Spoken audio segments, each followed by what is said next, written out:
स्वागत आहे आपलं हवामान अलर्ट या यूट्यूब चॅनलवर। आज दिनांक आहे 31 मे। आज आपण 31 मे, 1 जून आणि 2 जून या 3 दिवसाचा हवामान अंदाज आजच्या व्हिडिओमध्ये पाहणार आहोत। सर्वप्रथम सिस्टीम जर पाहायच्या गेल्या तर इकडे पंजाब पासून मध्य प्रदेश, विदर्भ करत अशी छत्तीसगड पर्यंत एक ट्रफ लाईन सक्रिय आहे। त्याच्यानंतर इकडे गोव्यापासून एक केरळ पर्यंत कमी दाबाचा पट्टा सध्या सक्रिय झालेला आहे।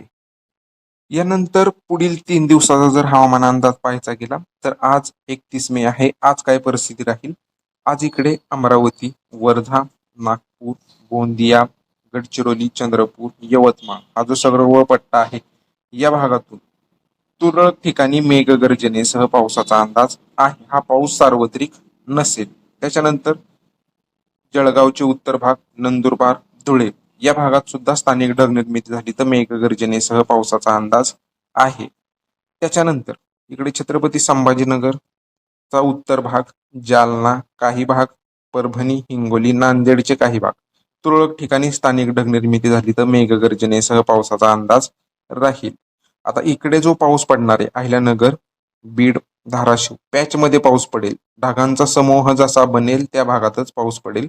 अहिल्यानगर, बीड, धाराशिवचा भाग असेल। त्यानंतर पुणे, सातारच्या भागात सुद्धा तशाच प्रकारचा पाऊस। पुणे पूर्व, सोलापूरचा पश्चिम भाग पॅच बनेल ढगांचा एक, त्या भागात पाऊस पडेल।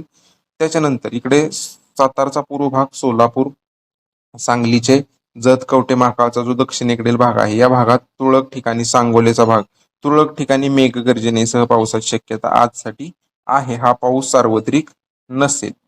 नाशिकच्या पूर्व भागात, धुळेच्या राहिलेल्या भागात, जळगावच्या राहिलेल्या भागात, बुलढाणा इकडे वाशिम स्थानिक ढग निर्मिती झाली तर या भागात सुद्धा मेघगर्जनेसह एका दुसऱ्या गावासाठी पाऊस होऊ शकतो। आता पश्चिमेकडे पाऊस नाहीये। इकडे पालघर, ठाणे, मुंबई, रायगड, रत्नागिरी, सिंधुदुर्गकडे पावसाची शक्यता नाहीये, कारण या भागात पश्चिमेकडून अरबी समुद्राकडून येणारा जोरदार वारा चालू आहे। त्याच्यामुळे या भागात ढगांची निर्मिती काय जास्त होत नाहीये। कोल्हापूरकडे स्थानिक ढग निर्मिती झाली तर पूर्व भागात एका दुसऱ्या ठिकाणी पाऊस होऊ शकतो। नाशिक, पुणे, सातारा पश्चिमच्या भागात पावसाची शक्यता नाहीये।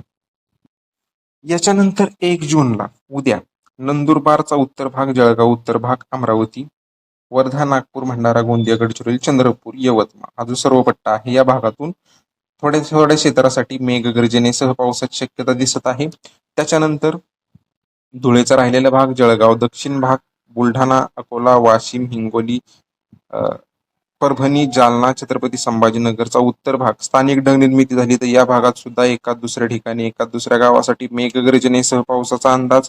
त्यानंतर इकडे पॅच मध्ये पाऊस सक्रिय राहील। अहिल्यानगरचा दक्षिण पूर्व भाग, बीडचे पश्चिम भाग, धाराशिवचे काही दक्षिण भाग, पश्चिम भाग या भागातून एक पॅच बनेल। या भागात तुरळक ठिकाणी मेघगर्जनेसह पावसाचा अंदाज। पुण्याच्या पूर्व भागात, सातारच्या पूर्व भागात, सांगलीच्या दक्षिण पूर्व भागात, कोल्हापूरच्या पूर्व भागात, सोलापूरचे पश्चिम भाग आणि पूर्व भाग या भागातून तुरळक ठिकाणी मेघगर्जनेसह पावसाचा अंदाज दिसत आहे।